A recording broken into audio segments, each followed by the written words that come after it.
कैसे गर्मी के मौसम में एक दिन उनके घर में आग लग गई।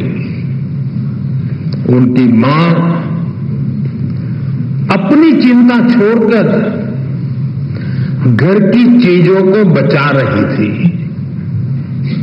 आखिर एक सामान्य परिवार में मां के लिए एक एक चीज बच्चों के पालन पोषण का जरिया होती है। उसी कोशिश में आग में फंसकर उनकी माताजी की मृत्यु हो गई।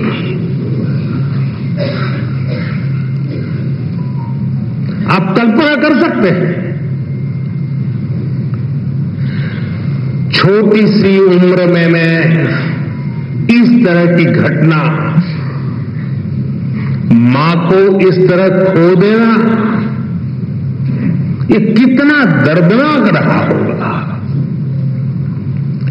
मैं तो भाग्यशाली रहा हूं, मेरी मां 100 साल से भी अधिक जीवित रही और मुझे आशीर्वाद देती रही। उसके बावजूद भी आज भी मैं मां की कमी महसूस करता हूं। साथियों, उनके जीवन का एक ऐसा दर्दनाक घटनाक्रम था, कोई भी इसे टूट सकता था, लेकिन कोविंद जी को उन मुश्किलों ने मजबूत किया। पड़ोस की एक माताजी ने उनके पालन पोषण में मदद की। इसे उन्होंने समाज की एकता और सौहार्द की ताकत को समझा। इस घटना के बाद कोविंद जी के जीवन में उनके पिता की भूमिका और बड़ी हो गई और जिस तरह से उन्होंने अपने परिवार को संभाला, बच्चों को संस्कार दिए, इसलिए कोविंद जी अपने पिता को अपना हीरो मानते हैं।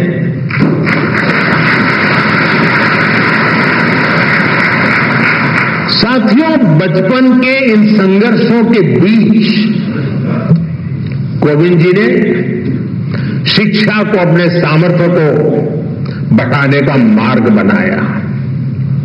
उन्होंने मेहनत की, उन्होंने संसाधनों की कमी को कमजोर नहीं बनने दिया और एक ऐसे मुकाम तक पहुंचे जिसकी कल्पना भी तब लोगों ने नहीं की होगी।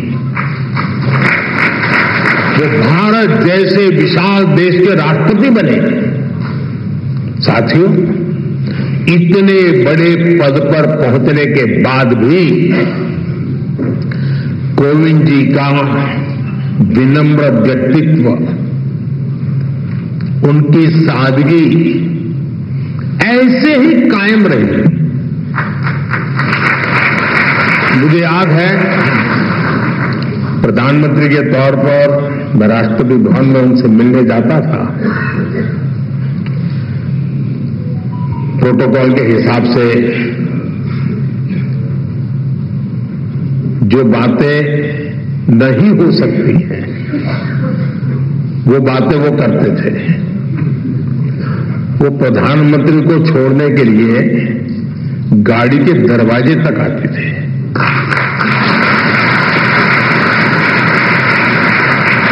मैं शुरू में उनको प्रार्थना करता रहता था, प्लीज आप ऐसा मत कीजिए, लेकिन उन्होंने जीवन के आखिर तक अपनी उस विनम्रता को भी छोड़ा नहीं।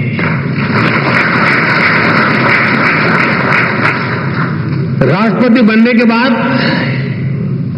जब अपने गांव परौंक गए तो उन्होंने वहां अपने गुरुओं के पैर छूकर उन्हें प्रणाम किया। गांव की मिट्टी को नमन करके उन्होंने गांव के सामान्य लोगों का धन्यवाद किया। पूरे देश ने वो भावुक दृश्य देखा था। उनके इस आचरण में दुनिया के सामने भारत के संस्कारों की ऐसी तस्वीर सामने रखी जिस पर हर भारतवासी गर्व करता है। साथियों, गुलामी के सैकड़ों साल में हमारे देश ने आर्थिक और सामाजिक रूप से बहुत कुछ खोया था। हमारे पूर्वजों ने सदियों तक संघर्ष किया। महात्मा गांधी, बाबा साहब आंबेडकर, ज्योतिबा फुले, सावित्रीबाई फुले, ऐसी कितनी ही महान विभूतियों ने भारत के नवनिर्माण का सपना देखा था।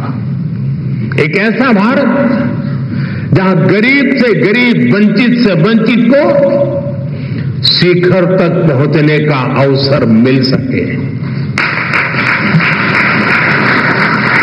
कोविंद जी जैसे व्यक्तित्वों ने अपने श्रम और काबिलियत से केवल खुद का जीवन ही बदला इतना नहीं है, उन्होंने सदियों के उन स्वप्नों को, उस विजन को भी साकार करने में अपनी अहम भूमिका निभाई है।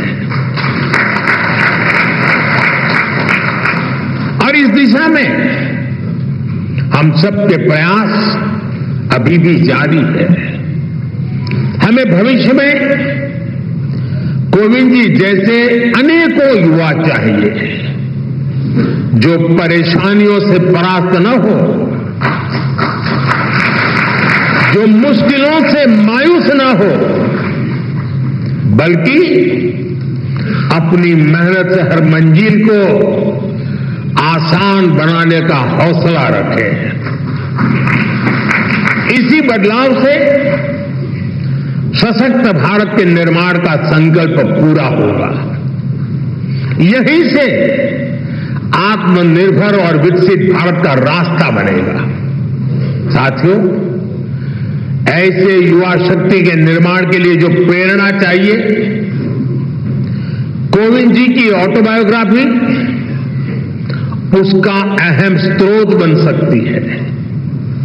साथियों, कोविंद जी ने अपने जीवन में मोरारजी भाई देसाई के साथ अनुभवों के बारे में भी इसमें विस्तार से बताया है।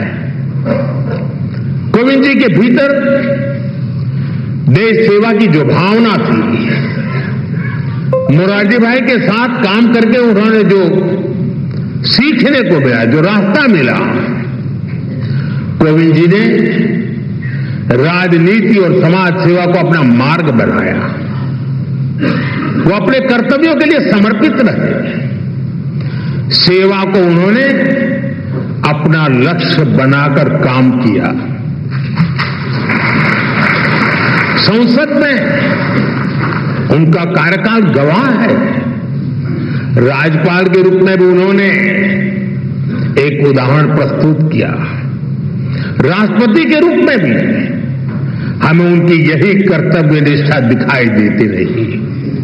यहां तक कि राष्ट्रपति जैसे सर्वोच्च पद से सेवा मुक्त होने के बाद भी उन्होंने विश्राम नहीं लिया है।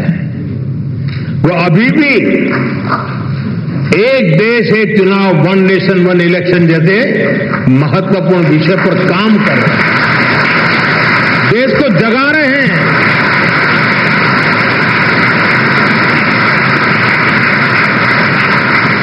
ये एक ऐसा विषय है जिसका समाधान देश के लोकतंत्र का नया अध्याय शुरू कर सकता है।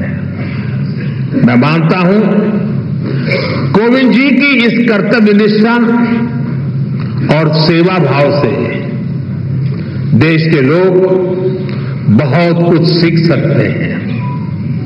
साथियों, सामाजिक जीवन में सक्रिय रहते हुए ऑटोबायोग्राफी के लिए समय निकाल पाना आप